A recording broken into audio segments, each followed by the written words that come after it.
Bien, hermanos, quiero pedirles que vaya conmigo, por favor, al Evangelio de Juan,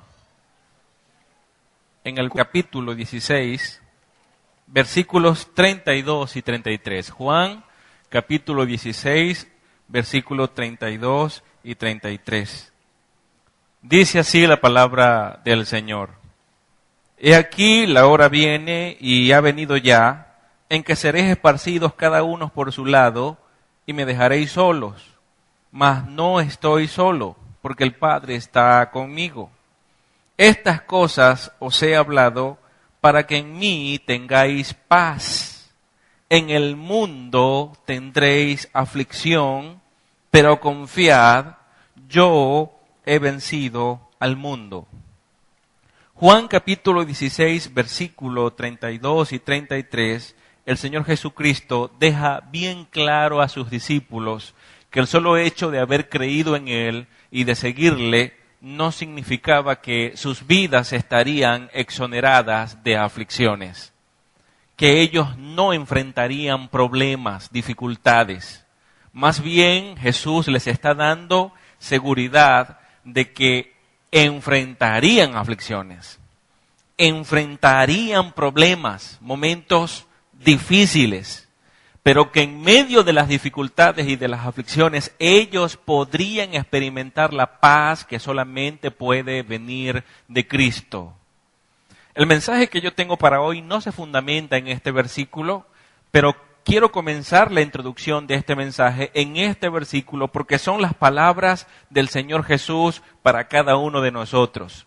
El título del mensaje es Propósitos de las pruebas en la vida del creyente.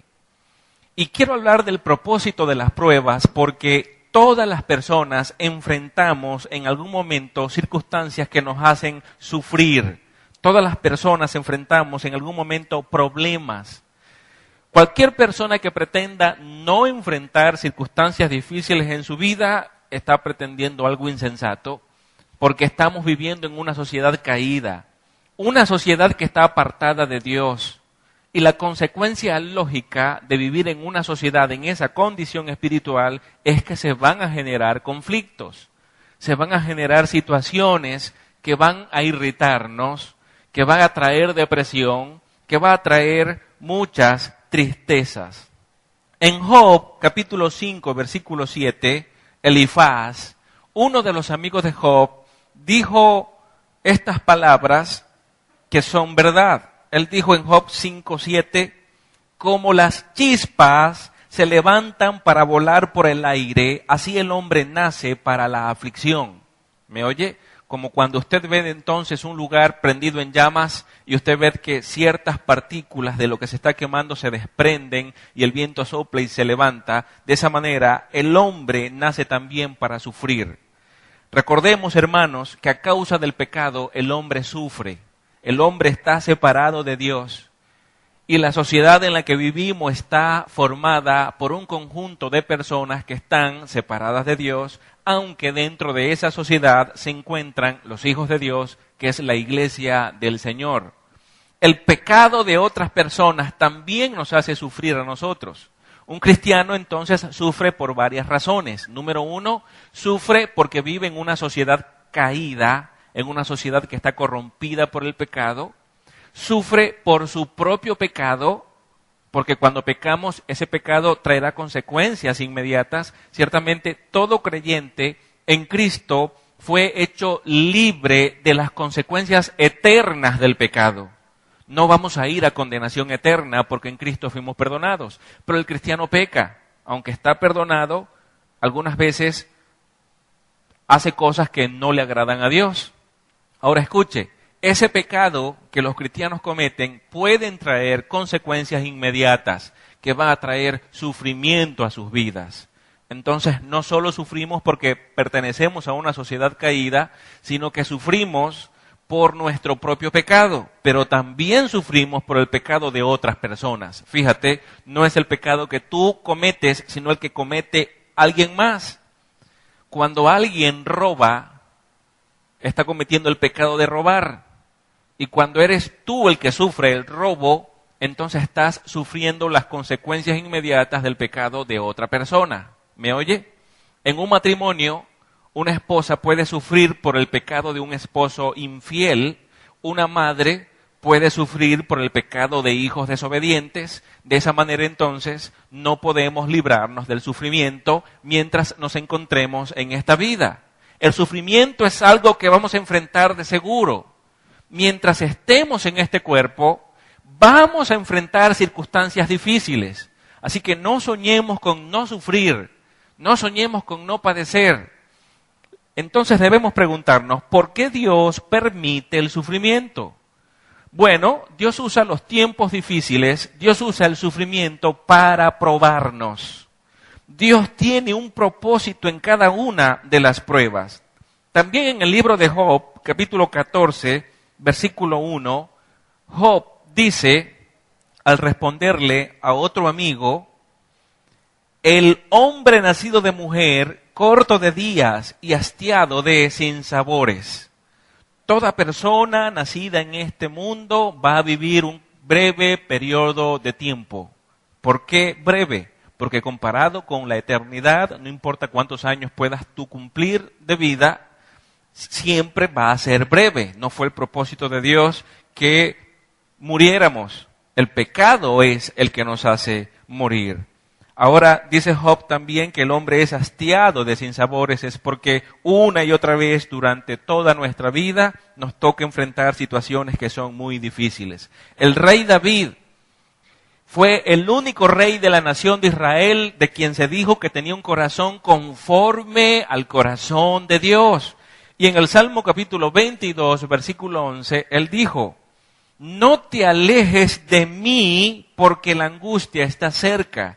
Es una oración que él hizo al Padre Celestial, entendiendo David en cada una de sus experiencias que jamás, mientras él estuviera en esta vida, podría librarse de las aflicciones, de la angustia. Por lo tanto, él comprendía que necesario era la presencia de Dios en su vida. Y este es un deseo digno de encomiar y que cada uno de nosotros deberíamos procurar tener. Que Dios esté en cada uno de nosotros, procurar el cuidado de Dios y su provisión sobre nosotros, porque la angustia siempre está acechándonos. Salomón, el hijo de David, también en Eclesiastés capítulo 2, versículo 17, dice algo interesante. Él dice allí, por tanto, aborrecí la vida, pues la obra que se hace debajo del sol me era fastidiosa, por cuanto todo es vanidad y aflicción de espíritu.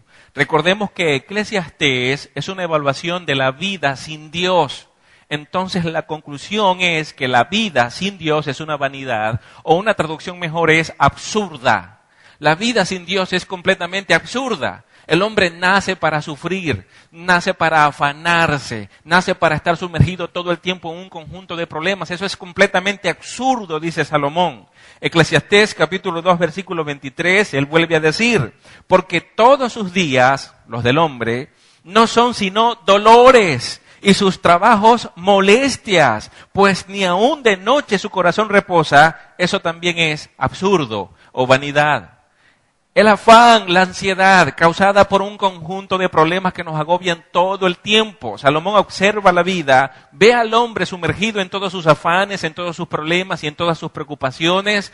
Él llega a la conclusión de que es completamente absurdo tener una vida como esa. Al final de Eclesiastés, Salomón concluye que lo más grande que el hombre puede hacer, lo más sabio que el hombre puede hacer es temer a Dios y obedecerle. Esa es la decisión más sabia. Ahora, los hijos de Dios no están exentos de enfrentarse a las pruebas. Vendrán pruebas relacionadas incluso con las mejores cosas que Dios nos da. ¿Cuáles son las mejores cosas que Dios nos da por medio de las cuales incluso vendrán pruebas? Mencionaré alguna de ellas. El matrimonio y la vida familiar. Sabemos que el matrimonio es una bendición de Dios. Nos unimos a una persona para hacer una vida con ella y formar entonces una familia. Eso es una enorme bendición, pero en el matrimonio vendrán circunstancias que nos pondrán a prueba si es que somos fieles a Dios. Un hombre es probado cuando es tentado con una mujer que no es su esposa. Una mujer también es tentada cuando Llegan circunstancias a su vida para que no respete a su marido o no se sujete a él. Así que el sufrimiento, las pruebas van a venir dentro del matrimonio, van a venir dentro de la vida familiar. En el trabajo vendrán también pruebas. Si somos honestos o somos deshonestos, si vamos a ser responsables o no, seremos probados también cuando algún jefe venga a tratarnos de una manera hostil y entonces nosotros respondamos de la misma forma o seamos más bien cristianos dando siempre un buen testimonio y no comportarnos de manera hostil. En la iglesia también somos probados. No es fácil relacionarse con tantas personas en una congregación. Aunque somos un grupo de redimidos, ciertamente hay muchos que no han entregado ciertas áreas de su vida al Señor y viven según la carne.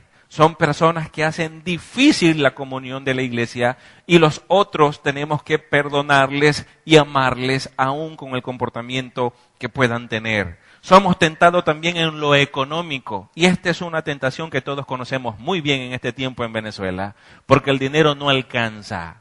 ¿Me oye? Hay familias que piensan que ellos son los únicos que están enfrentando circunstancias difíciles y que a todos los demás el dinero les alcanza, pero eso no es así.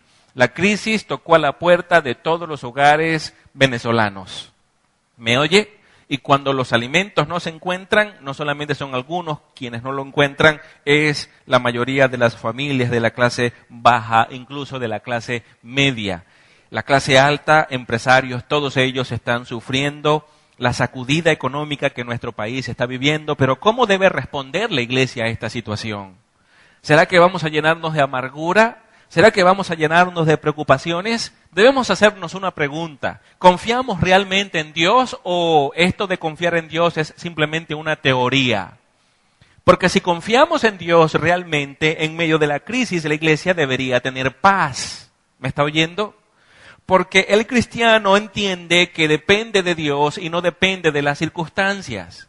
Que es Dios el que abre puertas que nadie puede cerrar y es Dios quien cierra puertas que nadie puede abrir. Una vez que Dios abre una puerta para bendecirte, no importa quién se levante para cerrarla, no puede hacerlo. La puerta que Dios abre, solo Dios puede cerrar. ¿Me está oyendo? Pero del mismo modo, la puerta que Dios cierra, solo Él puede abrirla. Lo cierto es que Dios tiene un propósito claramente establecido cuando cierra o abre una puerta. El propósito de Dios no es cerrar o abrir la puerta, el propósito de Dios es algo que va mucho más allá. Y para alcanzarlo, Él va a determinar si cierra o abre esa puerta. Muchas veces en nuestras vidas las puertas se cierran y no tenemos oportunidades, pero Dios tiene un propósito. Si somos sus hijos, Él hará que todas las cosas obren para nuestro bien. Puede ser también que en algún momento Dios abra puertas porque esa puerta abierta ayudará a que nosotros alcancemos ciertos propósitos en la vida. ¿Me oye? Pero por encima de nuestros propósitos siempre debe tener cumplimiento es el propósito de Dios, porque este propósito es agradable y perfecto. Nuestro trabajo entonces en medio de todo esto es confiar en Dios y darle siempre gracias a Él. Porque aunque tengamos propósitos y metas claramente establecidas que queremos alcanzar, nosotros no somos perfectos, ni nuestros propósitos y metas son perfectas. En cambio, Dios jamás se equivoca. El camino que nosotros podamos tomar puede ser un camino equivocado, aunque nos parezca que es un camino correcto. De hecho, eso la Biblia lo dice, que hay caminos que al hombre le parecen camino de bien, pero su fin es un fin de desastre, es un fin de mal. En cambio, Dios no se equivoca en ninguna de sus decisiones, no se equivoca en ninguno de sus propósitos. Ahora bien, las pruebas entonces son inevitables. El sufrimiento en la vida, las circunstancias difíciles, amados hermanos, son inevitables. Vamos a sufrir. Es por eso que comencé hablando de Juan capítulo 16, versículo 33. Jesús no aseguró una vida sin problemas. Jesús aseguró que enfrentaríamos problemas. Jesús nos aseguró que tendríamos aflicciones. Pero Él dijo que no temiéramos. Él dijo que podemos tener paz en Él en medio de las circunstancias difíciles. Ahora bien, escuche. Juan capítulo 11, versículo 33 nos enseña que Jesús también sufrió. Cuando vio a María y a los amigos de Lázaro sufrir por la muerte de éste, dice la Biblia allí que Jesús lloró. Jesús también conoció el sufrimiento en carne propia y ni siquiera mencionarte las aflicciones que vivió en el Calvario y su muerte en la cruz. El peor sufrimiento que un hombre puede enfrentar es enfrentarse a la ira de Dios, y Jesús se enfrentó a él. Lo hizo siendo santo, lo hizo siendo puro, lo hizo tomando nuestro lugar. Por lo tanto, nosotros debemos confiar en Dios. También nos enseña Juan capítulo 13, versículo 21, que Jesús se afligió incluso por la traición de Judas. Saber Jesús que Judas iba a traicionarle le produjo un enorme dolor en su corazón. Ni siquiera entonces el Hijo de Dios perfecto, santo, santo, santo, pudo librarse del sufrimiento en su vida. También estuvo muy triste hasta la muerte, nos dice Mateo capítulo 26, versículo 38, ante la realidad de que tendría que llevar sobre él nuestro pecado. Eso le causó también enorme tristeza a Jesús y lo hizo pasar por un momento de tensión muy alta. En el Getsemaní, cuando oraba, los evangelios nos dicen que sudaba como grandes gotas de sangre debido a la enorme aflicción que nuestro Señor estaba enfrentando, sabiendo lo que le venía, sabiendo que estaría enfrente de Dios para tomar nuestro lugar y sufrir por nosotros. Pablo también nos dio testimonio de que había sido atribulado en todas las cosas, allá en 2 Corintios capítulo 4, versículo 8. Un apóstol que amó enormemente el evangelio, que amó a la iglesia, que iba de un lugar a otro en aquel mundo conocido, haciendo la voluntad de Dios, mostrando su amor por Cristo. Él sufrió el desprecio, la persecución, él sufrió golpes, pero jamás renunció al llamado que Dios le había hecho. Esta podría ser la experiencia de cada uno de nosotros. Sufrir en diferentes formas y niveles. Muchos de los que aquí estamos en alguna manera sufrimos y algunas veces lloramos, pero debemos pensar que Dios tiene el control de todas las cosas y Él nos ama y nos fortalece para que podamos vencer en las tribulaciones. También podemos enfrentar dificultades incluso por causa de nuestra fe. Estamos viviendo una situación bastante difícil en nuestro país, que es el resultado de la enorme corrupción a nivel nacional, pero los hijos de Dios no solo sufrimos por esas cosas, sino también por declarar nuestro amor por Cristo y por su palabra. En Juan capítulo 15, versículo 20, mire lo que dice. Jesús dijo: si a mí me han perseguido, también a vosotros os perseguirán. Ahora, un joven le preguntó una vez al hermano Paul Washer, le preguntó cuánto amaba la humanidad a Dios. Y la respuesta de Paul Washer fue que la humanidad amaba tanto a Dios que cuando se hizo hombre y estuvo entre nosotros, lo asesinaron. ¿Me oye? Si la humanidad desprecia tanto al Señor, entonces, ¿de qué manera va a tratar a quienes siguen al Señor? ¿De qué manera? La humanidad no quiere vivir según los principios bíblicos. La humanidad quiere vivir según su propia opinión. Es por eso que a lo bueno llaman malo y a lo malo lo llaman bueno. Pero el pueblo de Dios, la iglesia, el distintivo número uno de ella es que no vive conforme a sus propios principios y opiniones. La iglesia vive conforme a los principios que Dios nos enseña en su palabra. Estos principios se oponen a los principios que el mundo presenta.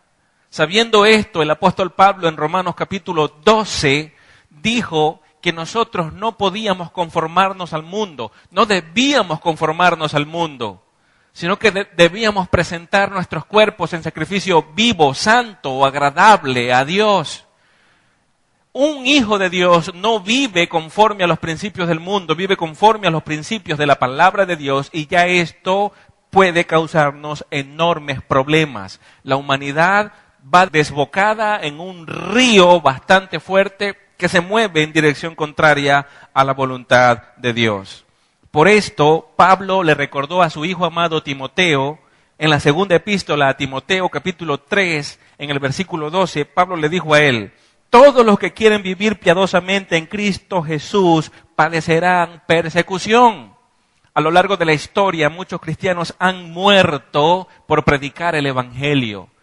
Han sido torturados, han perdido sus bienes materiales, han perdido a sus familias, pero son personas que con gozo han enfrentado el sufrimiento, que han entendido que el amor por Dios y su palabra es más importante que el amor por las cosas que este mundo ofrece.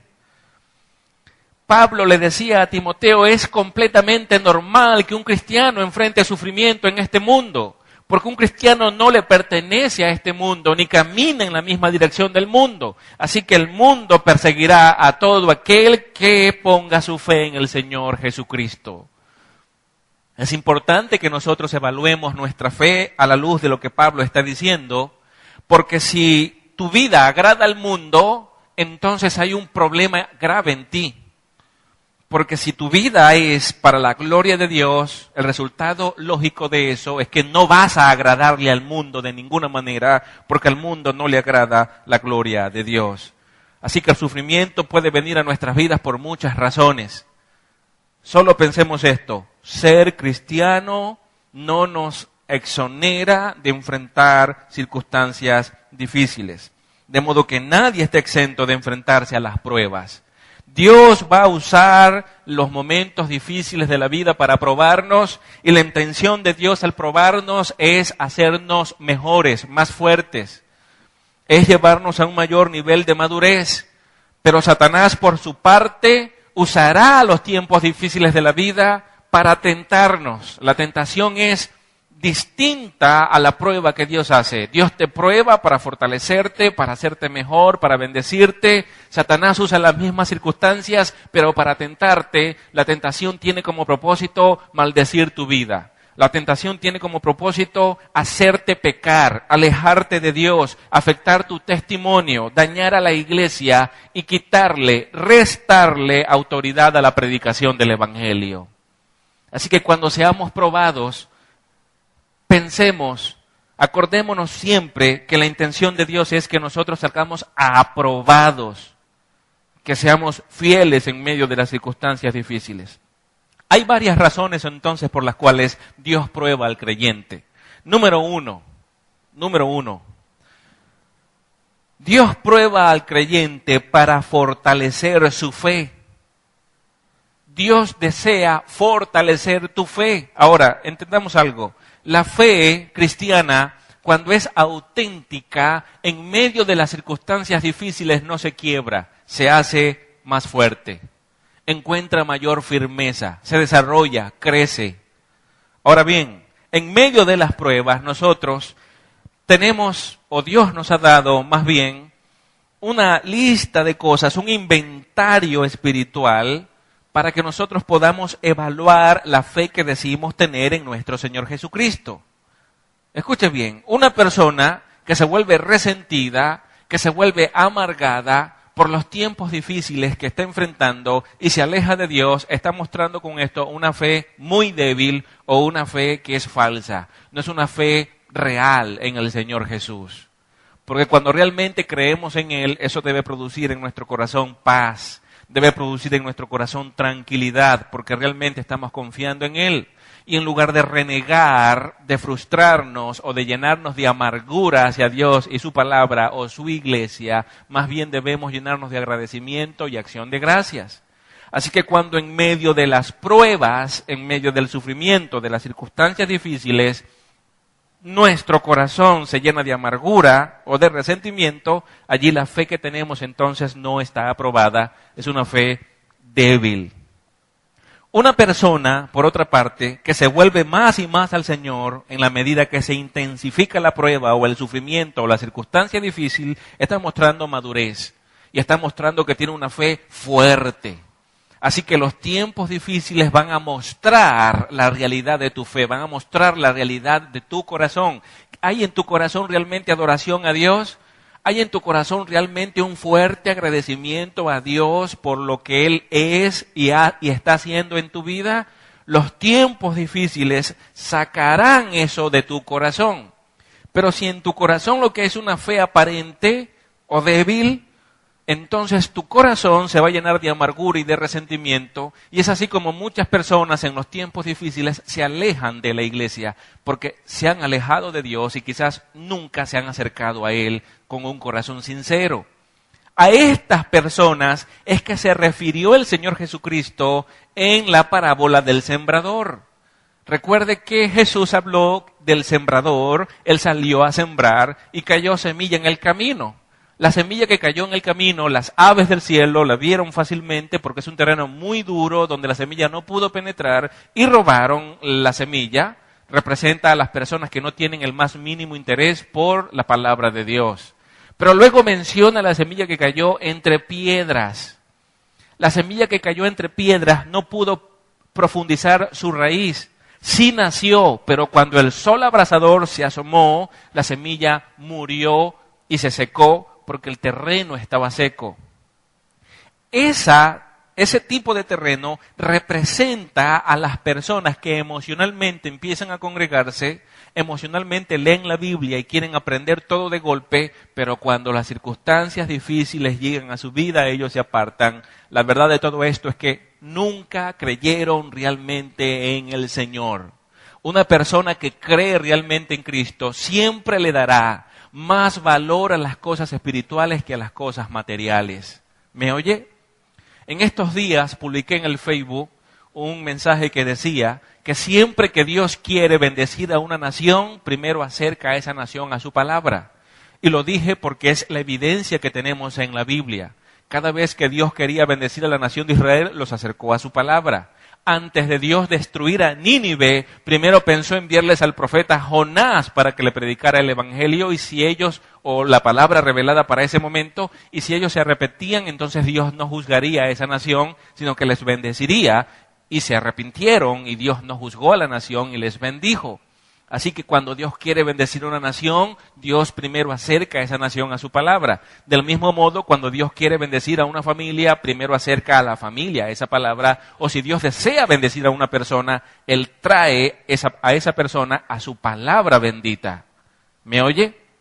Ahora bien, alguien en el Facebook me dijo que estaba totalmente de acuerdo con el mensaje que yo había colocado en el muro, pero que yo tenía que ser claro con la palabra que yo había escrito de bendición, porque muchas naciones están muy corrompidas y están aparentemente bendecidas. Ciertamente él tiene razón cuando hizo ese comentario y hay que hacer énfasis y ser claro de lo que me estoy refiriendo, pero el error realmente no es mío. El error es de las personas que, como valoran tanto los bienes materiales, siempre están relacionando la bendición de Dios con la posesión de bienes materiales. Es así como lo ven. ¿Por qué razón? Porque los bienes materiales suelen ser lo más importante para el hombre. Muchas familias piensan que son más felices si tienen mayores comodidades en su hogar. Muchas familias piensan que sus hijos son más felices o son mejores que otros hijos si le compran todo lo material que ellos necesitan. El mejor juguete, la mejor ropa, las mejores gomas. Y entonces, si lucen a los otros niños de las otras familias lo que tienen y los otros padres ven lo que estos padres le han comprado a sus hijos, entonces esta familia que ha hecho esto cree que son más realizados como familia o que están más bendecidos que ellos y que son más felices. Nada es más mentira que esto. Porque los bienes materiales ciertamente pueden traer comodidad y cierta satisfacción, pero no pueden traer paz, estabilidad y felicidad verdaderos al hogar, ni al matrimonio. Muchos matrimonios que tienen todos los bienes materiales posibles se han divorciado. Muchas familias que tienen mucho dinero viven un terrible infierno dentro de sus hogares. ¿Me oye? Así que no está bien que nosotros estemos confundiendo el bienestar material con la bendición de Dios. Ciertamente la bendición de Dios algunas veces incluye los bienes materiales, pero no todas las veces. ¿Me está oyendo? Juan el Bautista fue un profeta muy usado por Dios. Fue el más grande de todos los profetas, dijo Jesús. Cuente usted en la Biblia cuántos bienes materiales este hombre tenía. Ninguno. No tenía ninguno. ¿Me oye? El apóstol Pablo tuvo todo lo que este mundo puede ofrecer, lo tuvo como basura, dice él, a causa del amor de Jesucristo. Pablo fue muy bendecido por Dios, hoy es muy admirado por muchos, y su bendición no se basó en los bienes materiales. Entonces no cometamos nosotros ese error. Realmente Dios desea bendecirnos a cada uno de nosotros, pero lo hará conforme a su propósito. Entendamos que la bendición de Dios, hermanos, se fundamenta en primer lugar en la palabra de Dios que hemos recibido de Él. Él nos ha dado su palabra, que son el consejo divino, para que podamos crecer para salvación. La bendición de Dios se fundamenta en la gracia que Dios nos ha dado. Por gracia nosotros hemos recibido salvación, no por mérito propio. Cristo se ofreció en sacrificio por nosotros en la cruz del Calvario. ¿Me oye? Esa es una gran bendición. La salvación misma que en Cristo recibimos es una gran bendición. Así que, aunque perdamos todos los bienes que este mundo ofrece, nosotros podemos estar llenos de gozo y de agradecimiento a Dios porque Él nos ha bendecido sobreabundantemente y esa bendición va más allá y tiene mucho más valor de lo que este mundo puede ofrecer. Amén. Pero Dios, en medio de las circunstancias, prueba para ver si nuestra fe está realmente fundamentada sobre esta enseñanza de que valoremos más las cosas espirituales que las cosas materiales y si realmente somos obedientes a Dios como pensamos serlo o como decimos que somos. En Éxodo capítulo 16, en el versículo 4, Dios les dijo a Moisés lo siguiente: He aquí, yo os haré llover pan del cielo, y el pueblo saldrá y recogerá diariamente la porción de un día, para que yo lo pruebe si anda en mi ley o no. ¿Sabe algo? La nación de Israel en el desierto no podía trabajar para poder proveerse a sí misma, porque no se podía hacer eso en el desierto, así que la nación de Israel estaba obligada a depender de Dios. Dios hizo esto con un propósito: enseñarles a la nación a confiar en Dios. Eso era el propósito de Dios. Y les da un mandamiento cuando les provee pan del cielo, literalmente, aunque algunos por allí que son eruditos de la teología liberal, que tratan de suprimir de la Biblia todo lo que es sobrenatural, enseñan que el maná era la popó de unas hormigas que habían en ciertos árboles que estaban en el desierto, que literalmente no era pan que cayó del cielo. Pues la Biblia no dice que eran hormigas, tampoco dice que era popó de hormigas. La Biblia dice que era pan literal que cayó literalmente del cielo y así nosotros debemos entenderlo.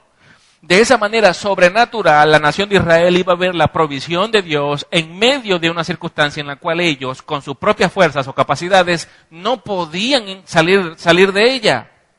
Ahora escuche, Dios les dio el mandamiento que ellos recogerían el pan y comerían, pero no guardarían para el siguiente día. ¿Por qué Dios les mandó eso? Porque Dios estaba probando la fe que ellos decían tener en Él. Si ellos confiaban, ellos no guardarían, comerían y esperarían al siguiente día para que Dios les vuelva a proveer. Pero como el problema del hombre siempre es angustiarse por el día del mañana y no confiar en Dios, ellos no hicieron algo diferente. Ellos recogieron el pan para comer ese día y volvieron a recoger para guardar para el siguiente día. Y usted sabe lo que sucedió. Al siguiente día el pan que guardaron estaba lleno de gusanos, porque no fueron obedientes a la palabra de Dios y porque no confiaron en Él. Así hay mucha gente que anda corriendo de un lado para otro. Yo sé que cada hombre y cada madre son responsables de su hogar, principalmente los hombres, y que por eso algunos quieren irse del país y buscar mejores ingresos para ayudar a sus familias.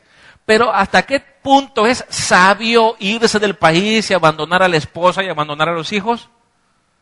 Y no lo digo en aquel que se va y dura un mes y después regresa. Me refiero a esos que se fueron y que han pasado un montón de meses y no han vuelto más.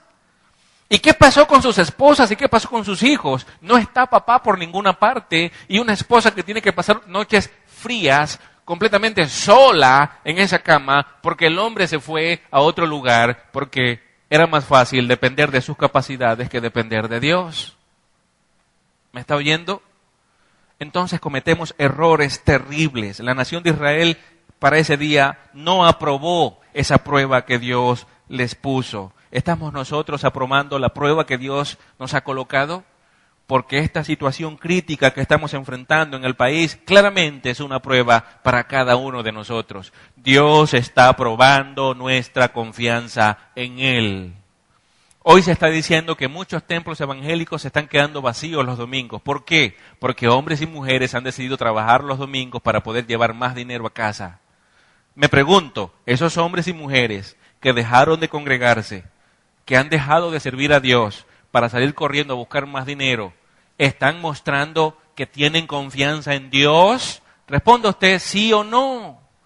No están confiando en Dios. Porque cuando confiamos en Dios, no nos afanamos, la preocupación no nos ahoga, ¿me oye? No nos llenamos de ansiedad. Jesús mencionó muchas pruebas de la fe verdadera que incluían una advertencia para los que serían sus discípulos. Ahora, todo aquel que dice creer en Jesús es un discípulo de Jesús. Pero mire la prueba que Jesús menciona en Lucas capítulo 14, versículo 26.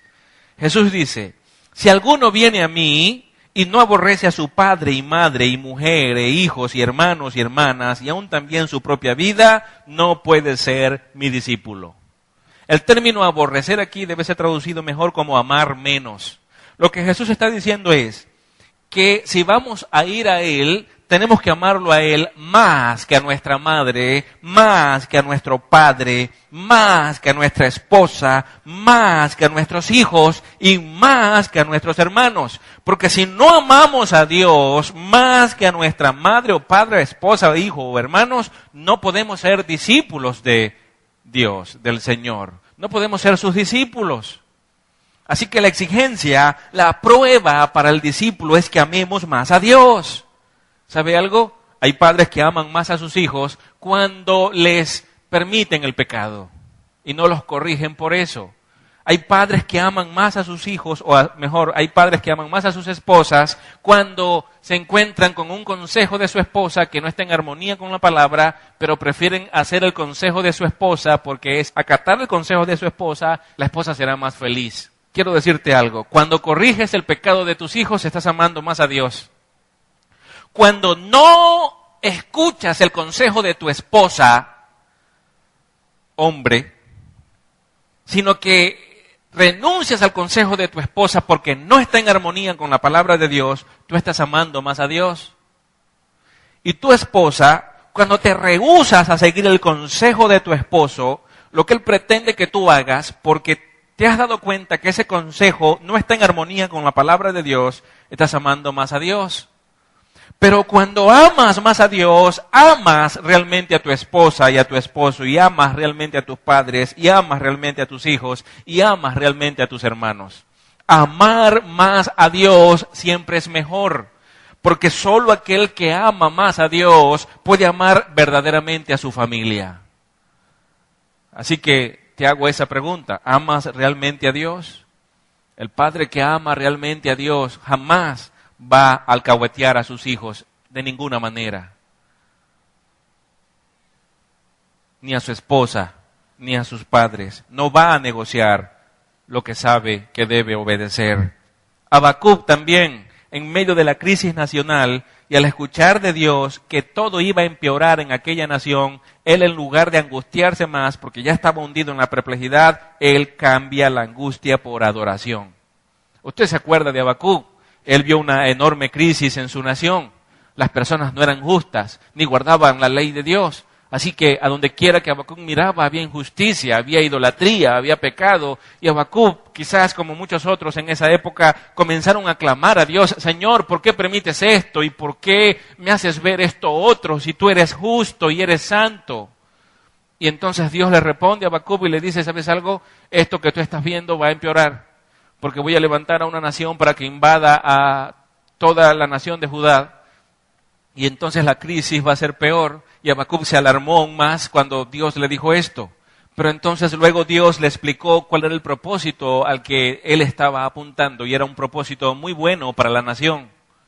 Toda esta crisis, todos estos problemas llevarían a la nación de Israel a un estado de bienestar espiritual. Y cuando Habacuc entendió el propósito de Dios, en medio de la crisis, en medio del hambre, en medio de toda aquella situación que estaba afligiendo a la nación, Habacuc cambió entonces su queja, salió de la confusión en la que se encontraba y comenzó a adorar a Dios. Y en el capítulo 3 de Habacuc, versículos 17 y 18, Habacuc dijo unas palabras que son para nuestra enseñanza el día de hoy. Y quiero que sepa que cuando Habacuc dijo esto, la situación nacional no había cambiado. La crisis económica no había cambiado. Era terrible. Esa crisis era peor a la que nosotros estamos enfrentando hoy. Habacuc dijo, aunque la higuera no florezca, significa que la higuera no había florecido. Ni en la vides haya frutos, significa que no había frutos en la vides, y ahí él estaba diciendo eso. Aunque falte producto del olivo, no había producto de olivo en aquel momento. Y los labrados no den mantenimiento, y las ovejas sean quitadas de la majada, y no hayan vacas en los corrales. Con todo, yo me alegraré en Jehová, y me gozaré en el Dios de mi salvación. La fe de Habacuc fue probada, y al ser probada salió aprobada. En medio de la situación difícil que la nación estaba enfrentando, en lugar de irritarse, en lugar de llenarse de amargura, Habacuc levantó su voz para adorar al Dios de gloria. ¿Me oye? ¿Cómo puede ser tu fe y la mía aprobada en estos tiempos? ¿Cómo? Cuando en lugar de irritarnos o llenarnos de odio hacia las personas del gobierno o de la oposición, nosotros alabamos a Dios, porque entendemos que por encima del presidente de Venezuela y de los gobernadores y de los alcaldes, sean opositores o sean oficialistas, realmente quien tiene el control de todas las circunstancias, de todas las naciones del mundo y del universo entero es nuestro Dios, nuestro Cristo que venció la muerte y que está sentado en el trono. Y podemos decir con Habacuc, yo me alegraré en Jehová y me gozaré en el Dios de mi salvación. Aunque la crisis el día de mañana empeore, podemos decir, me alegraré en Jehová y me gozaré en el Dios de mi salvación. Aunque los propósitos que tengo y las metas que me he trazado no puedan cumplirse, porque la crisis empeora, podemos decir, yo me alegraré en Jehová y me gozaré en el Dios de mi salvación. Y una fe que se mantiene firme en la alegría en Jehová y en el gozo de Dios, porque Él nos ha dado salvación, es una fe auténtica, es una fe verdadera, es una fe aprobada. Pero si nos quejamos y si nos llenamos de odio y de resentimiento, evidencia damos de que realmente no hemos creído en Dios. Después de sufrir terribles e increíbles aflicciones, Job también hizo una enorme confesión. Y recordemos lo que le pasó a Job. Lo primero que sucedió a Job es que sus hijos murieron. Luego perdió todos sus bienes. Luego se enfermó terriblemente al punto de quedar en una quiebra total y con una enfermedad que para algunos la definían como, o la definen como lepra, una enfermedad de la piel incurable. Y allí estaba Job, el hombre que había sido más rico en aquella nación, ahora estaba en la basura, lleno de lepra, y los que habían sido sus mejores amigos estaban juzgándolo. Su esposa le dijo, maldice a Dios y muérete. Así que la prueba que este hombre estaba enfrentando era muy fuerte. Era un hombre común y corriente como usted y como yo, enfrentando una situación muy difícil. Muchos de nosotros no hemos enfrentado esa situación. Es verdad, no se consiguen los alimentos, pero dime, ahí está tu familia contigo. Ciertamente la crisis empeora en el país, pero nadie te ha dicho que tienes una enfermedad incurable y que te vas a morir por eso. ¿Me estás oyendo? Y aún en medio de eso, podemos alabar a Dios, porque eso hizo Job. Él alabó y bendijo el nombre de Dios, y después de toda esa circunstancia difícil, después de esa tormenta tan terrible que Job enfrentó, en el capítulo 42, en los versículos 5 y 6, Job dijo estas palabras. De oídas te había oído, mas ahora mis ojos te ven. Eso en cuanto a Dios. Y en cuanto a él dijo, por tanto me aborrezco y me arrepiento en polvo y ceniza. Entendió lo culpable que él era por el pecado, pero lo santo y lo bueno que Dios es. Entendió que después de haber enfrentado una crisis tan terrible, fue buena la crisis porque lo acercó más a Dios y le permitió conocer más de Dios.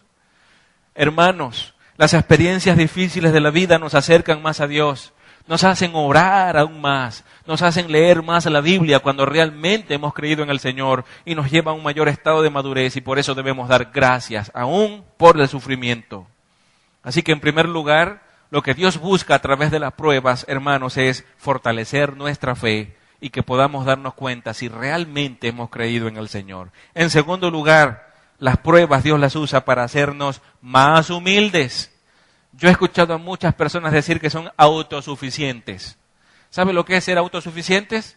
Ser autosuficiente es que tú no necesitas de nadie ni de nada para suplirte a ti mismo. ¿Me oyes? Si tú nunca le has pedido un favor a nadie durante toda tu vida, puede ser que seas autosuficiente. Pero déjame decirte algo. Para ser autosuficiente tuviste que haber nacido de ti mismo y no haber necesitado de la unión de tus padres, en primer lugar.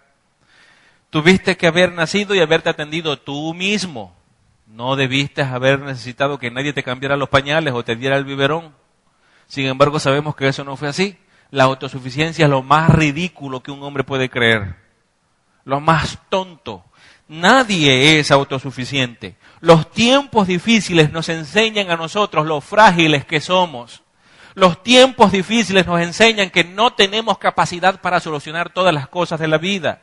Los tiempos difíciles nos enseñan que necesitamos depender de Dios y que no hay salida. El orgullo del hombre lo hace necio y lo hace creer cosas que son mentiras, pero la verdad es que todos necesitamos de Dios. Por lo tanto, para recordarnos que no dejemos que nuestra confianza en el Señor se vuelva arrogancia y autosatisfacción espiritual, para eso son los tiempos difíciles. Cuanto mayor son las bendiciones que tenemos, también son mayores las tentaciones de Satanás para hacernos creer que esas cosas buenas las hemos alcanzado por nuestros propios logros sin la ayuda de Dios. Los tiempos difíciles nos enseñan que Dios es el que nos da todas las cosas que logramos tener. Satanás, por su parte, busca que nos sintamos orgullosos en vez de que nos sintamos humildes. Pablo dijo en 2 Corintios capítulo 12, en el versículo número 7, dijo así: para que la grandeza de las revelaciones no me exaltase desmedidamente, me fue dado un aguijón en mi carne, un mensajero de Satanás que me abofetee para que no me enaltezca sobremanera. ¿Qué estaba diciendo Pablo?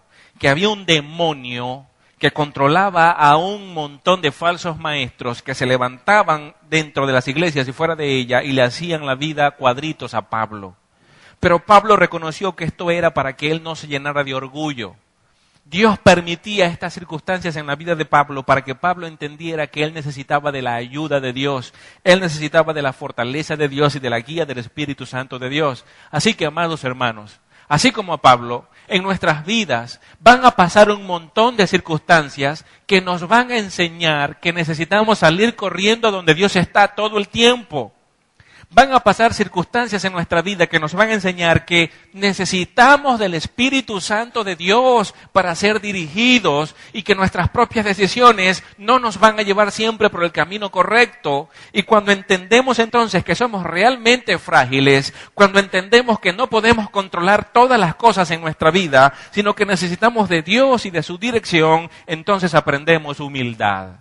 La arrogancia y el orgullo comienzan entonces a quebrarse y nos hacemos más humildes, porque esa es la verdad de nosotros, que somos frágiles y que necesitamos a Dios y que no podemos encontrar por nuestras propias fuerzas la solución ante todos los momentos difíciles que se presentan en nuestra vida.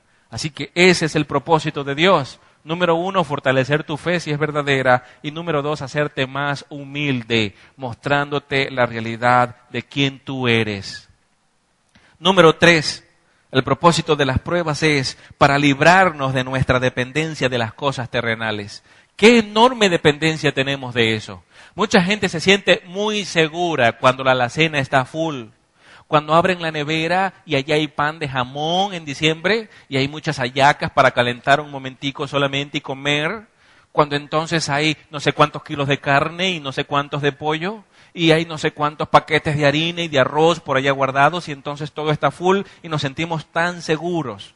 Las personas así son dependientes de las cosas materiales. Cuando tenemos un trabajo y tenemos un buen sueldo, entonces todo eso nos da seguridad. Pero la seguridad de un cristiano no puede fundamentarse en las cosas terrenales. Escucha, hermano, la seguridad de un cristiano debe fundamentarse en las promesas de un Dios fiel que cumple sus palabras y cumple sus promesas. Te pregunto, ¿tú confías realmente en Dios? Entonces las cosas materiales no deberían ser el fundamento de tu seguridad. Cuanto más bienes terrenales acumulamos, tanto más tentados nos sentimos a depender de esas cosas. Eso es muy normal en el hombre. Muy normal. La Biblia nos llama a depender más de Dios. ¿Cuáles son esas cosas por las cuales todo el tiempo solemos depender? Las menciono a continuación. Educación. Creemos que vamos a ser más reconocidos y más aceptados en la sociedad si más títulos tenemos. El éxito laboral es una de las cosas por la cual también el hombre lucha muchísimo. Tener amistades que sean muy importantes y que sean de influencia. Los honores que recibimos también le dan seguridad a las personas. Cada una de estas cosas que se mencionan aquí como el dinero, una casa, un carro, son cosas que en sí mismas pueden ser buenas, pero no debe ser el fundamento de nuestra confianza. No es de esas cosas que nosotros debemos depender. Recuerde que Dios es el proveedor de toda buena dádiva y de todo don perfecto. Que todas las cosas que en este mundo hay y que llegamos a tener son el medio que Dios usa para bendecirnos, pero esas cosas son eso, el medio, no es la fuente. La fuente siempre es Dios. Si hoy una empresa te da un buen salario y por eso vives bien, no te angusties si el día de mañana esa empresa no va a estar. Dios siempre estará, y el mismo Dios que quiso bendecirte con un buen salario a través de una buena empresa puede bendecirte de otra manera, porque Él es la fuente. Y siempre que sea su voluntad bendecir tu vida entonces será colmada de ricas bendiciones, porque esa es la voluntad de Dios.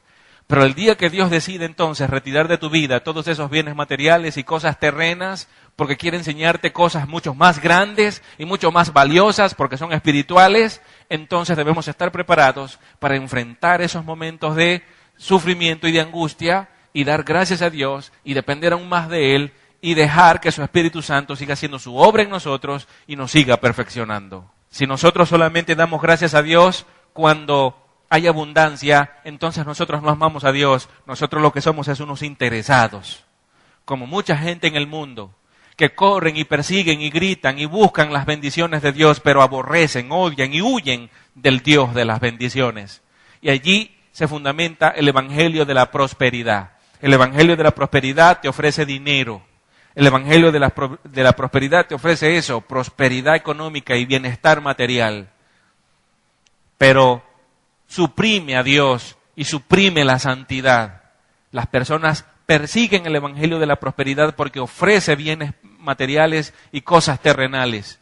Pero el verdadero Evangelio que te ofrece a un Cristo santo que dio la vida por ti en la cruz es odiado y es rechazado. El Evangelio de la prosperidad es un mensaje del diablo que no puede darle vida a nadie. En Juan capítulo 6, versículos 5 y 6, allí nosotros notamos cómo Jesús probó a Felipe a ver de qué dependía Felipe, si dependía de Dios o dependía de las cosas terrenales. Y observe la pregunta que Jesús le hizo a Felipe. Le dijo, ¿de dónde compraremos pan para que coman estos? Refiriéndose a una enorme multitud de 5,000 hombres, sin contar mujeres y niños que les rodeaban. Pero esto decía, dice el pasaje, para probarle, porque él sabía lo que habría de hacer. Cuando Jesús le pregunta a Felipe de dónde vamos a sacar comida, alimento para darle a esta multitud, no era porque Jesús no sabía de dónde sacar. Jesús estaba probando a Felipe. ¿Me oye? Eso era lo que Jesús hacía. No era porque no sabía. Jesús ya sabía, dice Juan, lo que iba a hacer. Jesús es Dios, Él conoce su poder y sabe que no tiene limitaciones. Ahora, Felipe falló en la prueba al responderle a Jesús. Y en el versículo 7, mire la respuesta que dio Felipe. 200 denarios de pan no bastarían para que cada uno de ellos tomase un poco. Felipe no se fundamentó en el poder de Cristo, sino que se fundamentó en los 200 denarios. y comenzó a ver de una vez todas las limitaciones. Así somos muchos de nosotros hoy como Felipe, que andamos con Jesús, que seguimos a Jesús, oímos a Jesús y adoramos a Jesús, pero dependemos de las cosas terrenales. Y entonces decimos, no podemos hacer esto y no podemos hacer aquello porque no nos alcanza el dinero que tenemos. Y le voy a decir una cosa, cuando nosotros teníamos a Oanza y empezamos con los niños y estamos alimentando a los niños, se nos acabaron los recursos y comenzamos a darle duro frío y no nos detuvimos. Seguimos adelante enseñando a los niños porque Dios nos envió a predicar el Evangelio y entendimos que nuestro propósito era principalmente enseñar la verdad, la palabra de Dios a los niños. Y sabe algo, de manera sobrenatural, Dios ha estado proveyendo hasta hoy los recursos para que podamos alimentar también a esos niños. ¿Me oye? Dios bendice a una iglesia que no es egoísta, que no piensa en su propia seguridad, sino que está pensando más bien en el bienestar de otras personas. Amados hermanos, el egoísmo no es un fruto del Espíritu Santo, el egoísmo es un fruto del diablo. Y en los momentos de crisis, mientras más egoísta te vuelves, no estás probando que eres un hijo de Dios, más bien estás dando que pensar de que eres un hijo del diablo, porque Él es egoísta. ¿Me oye? En los tiempos de crisis, neguémonos a nosotros mismos y pensemos también en la necesidad de otros y esforcémonos para bendecir también sus vidas. No dependamos de las cosas materiales, dependamos de Dios. En vez de confiar en el Señor, que Él proveería, Felipe vio solamente los recursos materiales que él poseía y entonces comenzó a ver el montón de limitaciones. Así Jesús pasó a enseñarle el enorme poder que él tenía y comenzó a reproducir lo poco que tenían para bendecir y todos comieron y la Biblia nos dice al final del pasaje que la comida sobró enormemente. ¿Me oye? ¿Estamos en tiempos de crisis? Sí, pero ¿acaso dependemos nosotros de un gobierno? No, nosotros dependemos de nuestro Dios. Procuremos hacer su voluntad, procuremos cumplir con los propósitos. Claro está, seamos buenos administradores, seamos buenos mayordomos, seamos diligentes en lo que debemos hacer y que Dios nos ha mandado, y el resto vamos a dejárselo a Él. Un cuarto propósito por el cual Dios permite las pruebas. Número 4, llamarnos a la esperanza eterna y celestial. Eso también es, para que no nos acostumbremos a vivir aquí. Si todo esto está lleno de comodidades y no enfrentáramos enfermedades ni la muerte, sino que todo fuese un gozo pleno y total, entonces ¿para qué nos van a predicar del cielo si ya esto es un cielo? ¿Me oye? Pero el hecho de enfrentarnos a circunstancias difíciles nos recuerdan que hay un lugar donde el sufrimiento ya no será más ni el llanto, ni el dolor, ni el clamor, y ni siquiera la muerte. La Biblia dice que todas esas cosas habrán pasado. Ese lugar es el cielo, allá donde Dios está. Ahora bien, cuanto más duren nuestras pruebas y tanto más se intensifican, tanto más anhelamos estar con nuestro Señor Jesucristo. Y es que en esos momentos de dificultades es cuando decimos, Señor, ven pronto. Señor, ven y acaba con tanta injusticia. Ven, Señor Jesús, y acaba con tanta corrupción en este mundo. Pero para poder decir eso necesitamos que haya corrupción, porque si no es ilógica la oración. ¿Me oye? Y cuando damos gracias, ¿por qué damos gracias? Porque en medio del sufrimiento Dios ha mostrado su gloria y su poder y nos ha bendecido. Entonces, para que Dios muestre su gloria y su poder y podamos darle un valor a la bendición de Dios, necesitamos que haya una circunstancia oportuna. ¿Y cuál es esa? La del sufrimiento. Para que oremos a Dios para que nos provea, es necesario que no haya. Porque si la nevera está full y la alacena está full y en la mesa hay ricos manjares, entonces, Señor, provéenos, no tendría sentido. Así que es necesario que no haya para que podamos mirar al cielo y decirle a Dios, Señor, provéenos. ¿Por qué queremos estar en el cielo? ¿Por qué deseamos que Cristo venga? ¿Por qué recordamos su venida todo el tiempo? Porque no queremos vivir más en este mundo donde el pecado hace tanto daño. ¿Me oye? Necesitamos estar con el Señor y necesitamos estar con Él no solo porque le amamos, sino porque sabemos que sus bendiciones son eternas y que con Él ya el sufrimiento no será más. El anhelo personal de Pablo era precisamente ese, estar con Cristo. En Filipenses 1:23 él dijo esas palabras, él dijo que su deseo más precioso era partir y estar con Cristo, lo cual es muchísimo mejor. Pero él también dice allí que quiere estar con la iglesia, que quiere enseñar a la iglesia, pero estar con Cristo es mejor que cualquier otra cosa. La presencia de Cristo es mejor. ¿Cuánto había sufrido Pablo por predicar el Evangelio? Muchísimo. Lo habían golpeado muchas veces, lo habían arrojado casi muerto de las ciudades, a las afueras de la ciudad.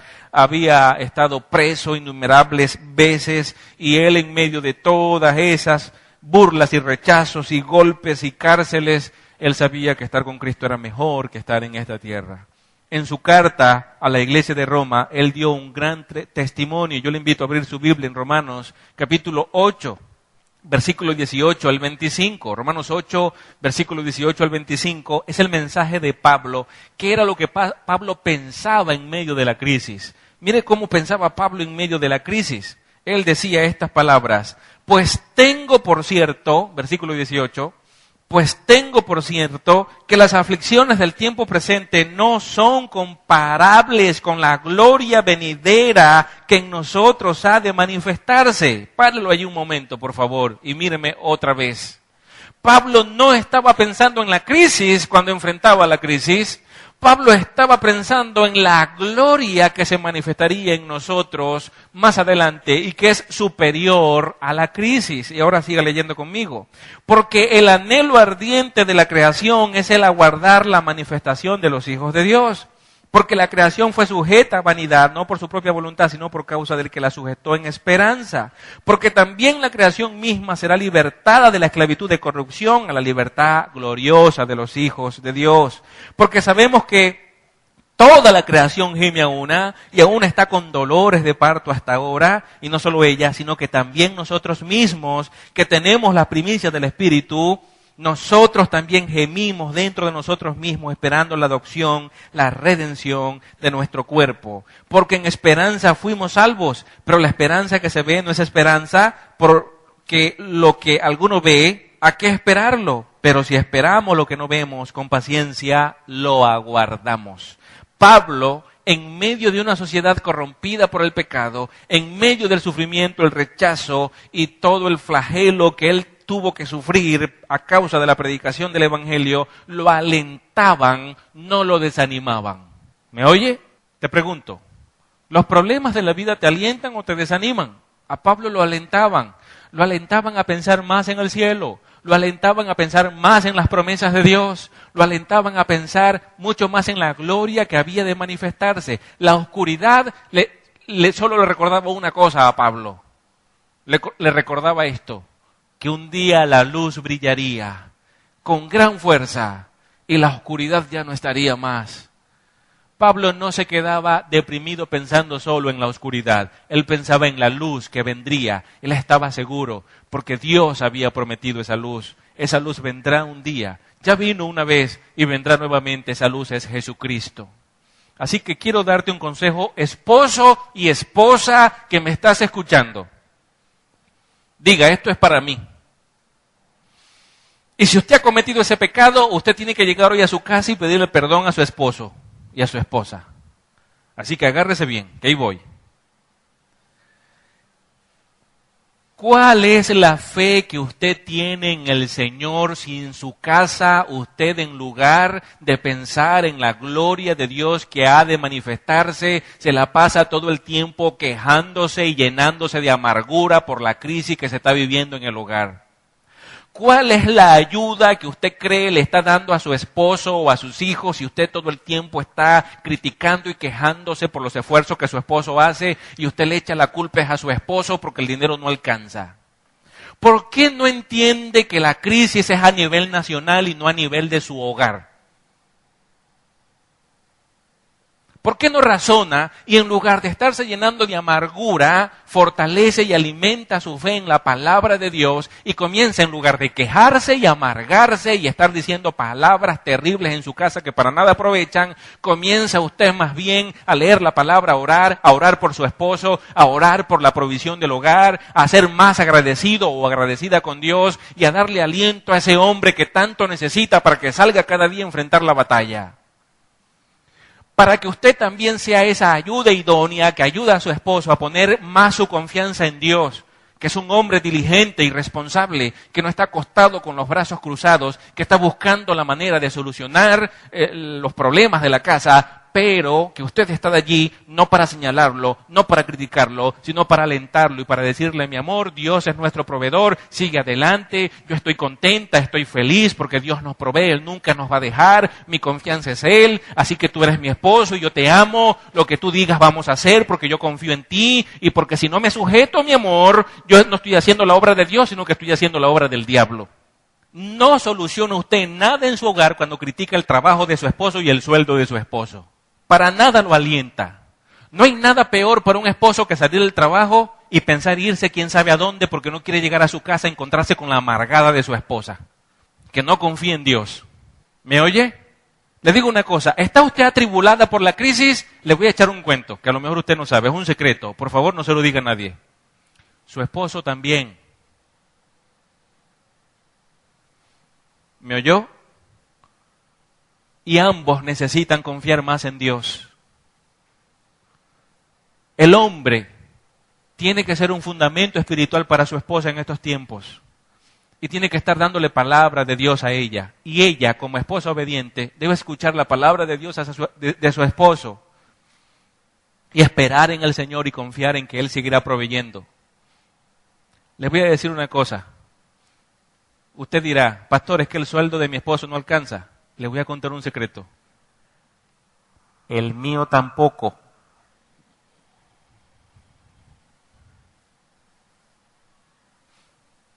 Pero Dios es el proveedor de nuestra casa y Él es fiel y nunca nos dejará.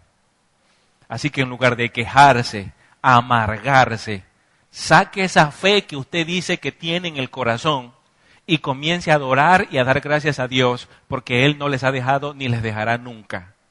Procure más bien obedecer y servirle. Dios no es loco, Él es un Dios fiel y Él sabe cuáles son las necesidades que ustedes tienen como familia. Buscad primeramente el reino de Dios y su justicia y todo lo demás vendrá por añadidura. Así que deja de mirar la oscuridad y comienza a pensar más en ese sol que brilla. ¿No dice la Biblia que nuestro Jesús, Rey de Gloria, es sol de justicia? Pensemos en Él, pensemos en la promesa que nos ha dado. Esto no es para siempre. Nos tocó vivir una fuerte situación. Así Dios lo quiso. ¿Acaso se equivocó Dios? ¿De qué vamos a quejarnos? Le vamos a decir a Dios, Señor, tú que eres soberano y que haces todo, te equivocaste en la historia del pueblo venezolano. ¿Le vamos a decir eso? Porque si Dios comete errores, entonces empieza a quejarte y amargarte. Pero ese no es el Dios de la Biblia.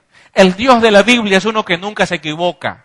Es uno que controla todas las cosas y todo se ajusta para que su propósito al final se cumpla. La Biblia enseña que ese propósito siempre es bueno para el pueblo de Dios. Así que aunque estamos enfrentando una crisis, yo sé que esto está apuntando a ese propósito que es bueno para mí, porque yo formo parte de ese pueblo de Dios. Así que en lugar de quejarme, yo digo, Señor, yo te alabo y te doy gracias y me gozo en ti, porque sé que en medio de esta tormenta tú estás conmigo y me estás llevando a un lugar donde la luz del sol de justicia brillará con fuerza y nunca más se apagará. Te doy gracias, Señor.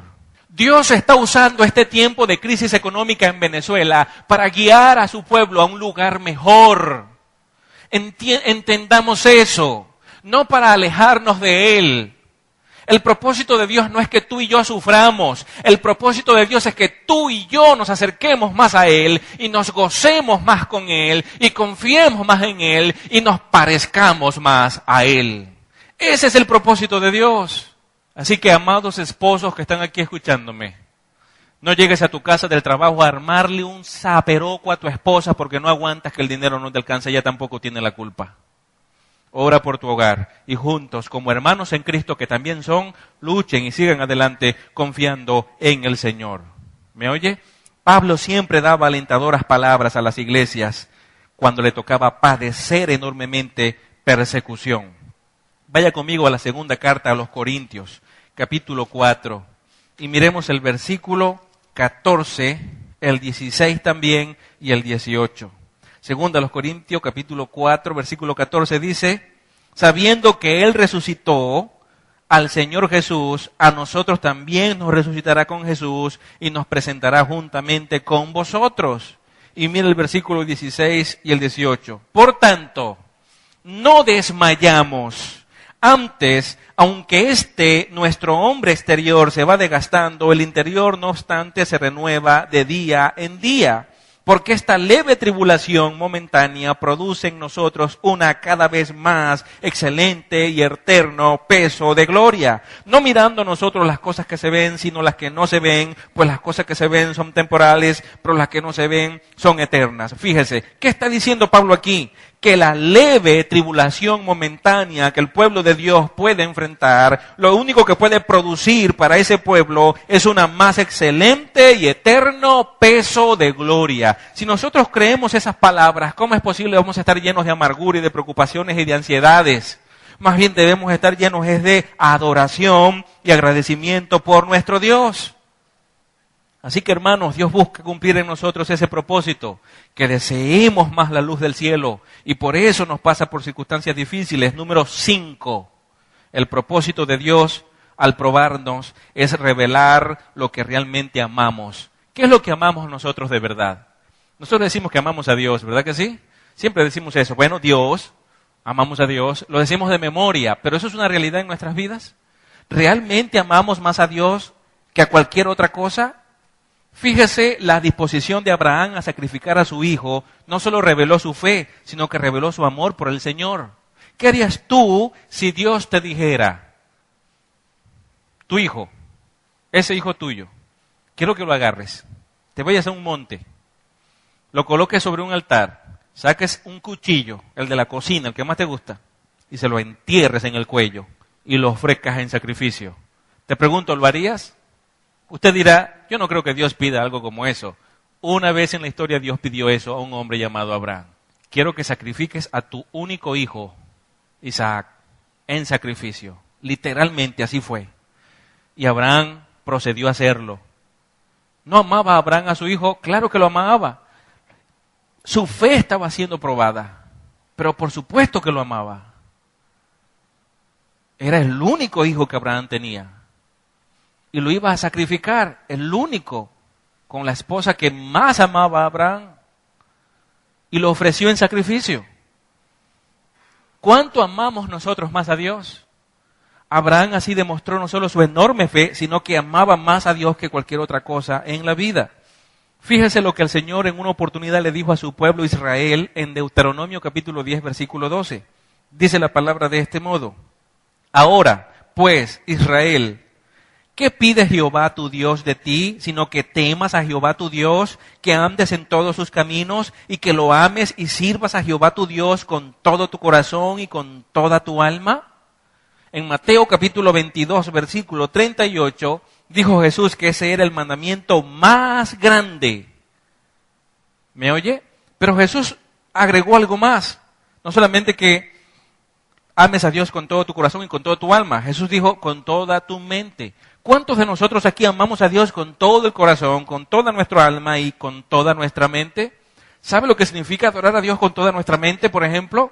Significa que todo pensamiento en tu mente siempre tenga que ver con Dios.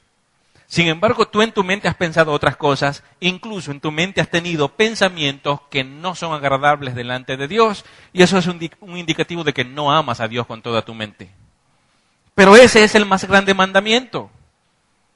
Eso fue lo que Jesús dijo. Y en Lucas capítulo 14, 26, versículo que ya leímos, y lo vuelvo a leer, Jesús dice estas palabras: si alguno viene a mí, si alguno es cualquiera que venga a mí, y no aborrece a su padre, aborrecer es amar menos, no odiar, y no ama menos a su padre, en la traducción correcta, y no ama menos a su padre, y fíjese cómo dice, y madre, y mujer, e hijos, y hermanos, y hermanas, y aún también su propia vida, no puede ser mi discípulo. ¿No vio usted que se repetía una letrica por allí? La conjunción y. Esto es una figura del lenguaje que es llamada polisidentón. El polisidentón tiene una intención cuando aparece en la escritura, y es que está llamando la atención del lector sobre cada cosa que se va mencionando.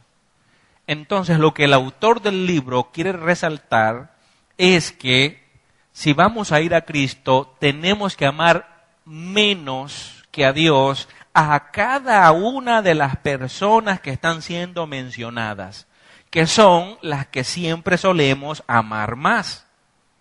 ¿Me oye? Resulta que tenemos que amar más a Dios. Así que los tiempos difíciles revela qué es lo que nosotros realmente amamos. ¿Amamos realmente a Dios? Ahora, Cristo no estaba enseñando a odiar a los demás, porque el segundo gran mandamiento es amar a tu prójimo como a ti mismo, sino que debemos es amar siempre más a Dios. Cuando amamos más a Dios, siempre lo obedecemos. Ahora fíjese, las personas que se han prestado para la corrupción en estos tiempos de crisis han demostrado que no aman más a Dios, sino que se aman más a sí mismos o aman más a su familia, porque se han atrevido a hacer cosas que ofenden a Dios a fin de poder proveer a sus familias. Esto entonces no puede ser justificado. Si amamos más a Dios, jamás nos vamos a prestar para hacer algo solo porque eso va a beneficiar a mi esposa o a mis hijos o a mis padres o a mí. Como amo más a Dios, todo lo que yo haga siempre irá en la dirección de que sea agradable para Dios. Así que el llamado para cada uno de nosotros, amados hermanos, es amar más a Dios, y eso nos llevaría a vivir justamente en cualquier circunstancia que nos encontremos. Los tiempos difíciles prueban entonces a quién amamos más. Número 6. Las pruebas Dios las usa para que valoremos las bendiciones de Dios. Y es que si no hubiesen tiempos difíciles, ¿cómo vamos a entender entonces el enorme valor de sus bendiciones y de su provisión? ¿Cómo veríamos nosotros su gloria? Nuestra razón nos dice que valoremos más al mundo. Nuestros sentidos nos dicen que valoremos el placer y la comodidad. Pero en las pruebas, la fe auténtica nos dice que valoremos las cosas espirituales que Dios nos da abundantemente. ¿Qué nos da Dios? ¿Cuáles son esas bendiciones? Su palabra, su cuidado, su provisión, su fortaleza para vencer en batalla, en medio de las pruebas y tentaciones, y por supuesto, la salvación que es en Cristo. Ahora, miren a David, el rey de Israel. Toda la gloria que como rey podía tener. En el Salmo 63, versículo 3, hay unas palabras que pueden sacudir nuestras vidas y nos pueden dar una hermosa enseñanza. David, con su gloria de rey y la enorme autoridad que tenía, él dijo, Salmo 63, 3, porque mejor es tu misericordia que la vida. Nada es mejor que la presencia de Dios en nuestras vidas. Nada es mejor que su misericordia. ¿Sabe por qué? Sin la misericordia de Dios, escuche bien, sin la misericordia de Dios no tendrías casa, no tendrías carro, no tendrías empleo, no tendrías dinero en el banco, no tendrías esposa ni tendrías hijos. ¿Sabes dónde estarías sin la misericordia de Dios? En el infierno. Nada es más valioso que la misericordia de Dios. Mejor es tu misericordia que la vida. Mis labios te alabarán, así te bendeciré en mi vida, en tu nombre alzaré mis manos. David alababa a Dios. En Hebreos 11, todos los héroes de la fe rechazaron el mundo por los dones de Dios. Amados hermanos, ¿qué es más importante para nosotros? Evaluemos nuestra fe. En 2 Corintios capítulo 13, versículo 5, fue ese el consejo que le dio Pablo a la iglesia en Corintios. Evalúen su fe, a ver si es que realmente ustedes están en el Señor. Eso es una responsabilidad de cada uno de nosotros, porque a veces asumimos que sí, nosotros estamos en la fe. No hay peor cosa que creer que somos cristianos y no lo somos. Debemos evaluar nuestra fe a la luz de la Biblia, no a la luz de nuestra propia opinión. Número 7. Las pruebas Dios las permite para desarrollar en sus santos fuerza perdurable para servicios mayores. Un puritano llamado Tomás Manton, él escribió en una oportunidad, y cito, mientras todo está en calma y con comodidad, vivimos por los sentidos y no por la fe, pero nunca se conoce el valor de un soldado en tiempos de paz. Las destrezas y el valor de un soldado solo puede ser evaluado en tiempos de guerra. La fe de un creyente, su confianza en Dios, su capacidad moral, su madurez espiritual, solo puede ser medida y puesta en evidencia en tiempos de prueba. cuando somos obedientes en esos tiempos difíciles, cuando procuramos ser más fieles a Dios, cuando las circunstancias nos obligan a ser infieles, entonces estamos probando nuestra fe que es real. Y cuando nosotros, en esos tiempos difíciles, continuamos siendo obedientes, nos estamos perfeccionando, nos estamos haciendo fuertes. Es como ir a un gimnasio para hacer ejercicios y fortalecer los músculos. El gimnasio de la fe es la adversidad. El gimnasio de la fe son los tiempos difíciles, el sufrimiento, son las pruebas de Dios. Él quiere hacernos más fuertes para llevarnos a niveles mayores de servicio. Eso hace Dios con sus hijos. Y finalmente, número 8. Las pruebas de Dios son para capacitarnos, para ayudar mejor a otros en sus pruebas. Y es que cuando tú has pasado por circunstancias difíciles y has podido vencer en esas circunstancias difíciles, tú eres el mejor consejero que hay para otros que están atravesando las mismas circunstancias.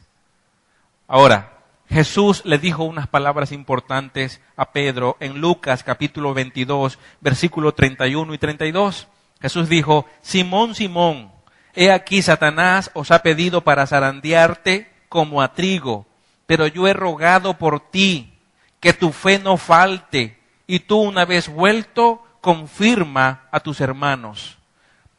Pedro estaba a punto de enfrentarse al sufrimiento, pero estos sufrimientos no solo eran para fortalecerlo aún más a él para un mayor servicio, sino que también era para prepararlo para que él también pudiese fortalecer a sus hermanos.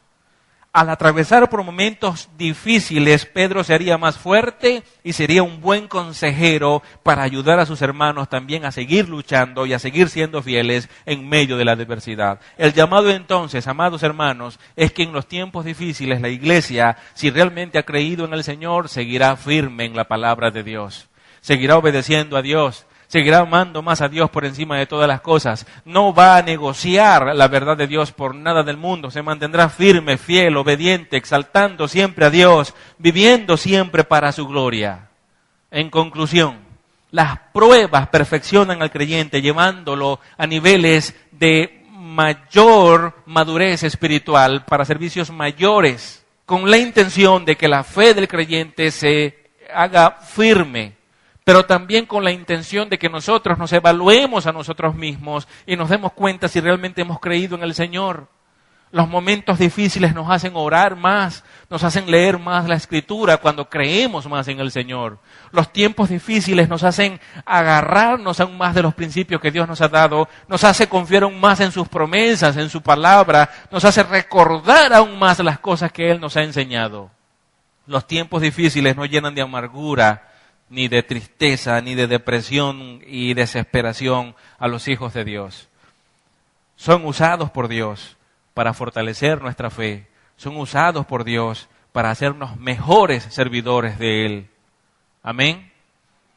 Demos gracias a Dios por los tiempos difíciles, porque Él los usa para el beneficio de su pueblo, con el fin de que le demos cada día más y más gloria solo a Él. Habiendo dicho esto, yo quiero decirles algo realmente importante, amados hermanos. ¿Debemos dar gracias a Dios por la crisis económica en Venezuela? Sí, porque Dios la está usando para dirigir a su pueblo hacia una luz más radiante de la que experimentó en el pasado. Eso nos enseña la Escritura. Los tiempos de oscuridad y de aflicción siempre fueron usados por Dios para dirigir a su pueblo a tiempos mejores. Así que podemos decirle en oración, y cierre sus ojos: Señor Dios, en el nombre de Jesús, gracias por estos tiempos de crisis, porque sabemos que los estás usando para santificarnos aún más, para fortalecer más nuestra fe, para hacer crecer nuestras capacidades, para que podamos darte un mejor servicio y así darte cada vez más gloria solo a ti. Porque toda la gloria es para ti. Gracias te damos, Dios, por estos tiempos difíciles. En el nombre de Jesús. Amén y amén.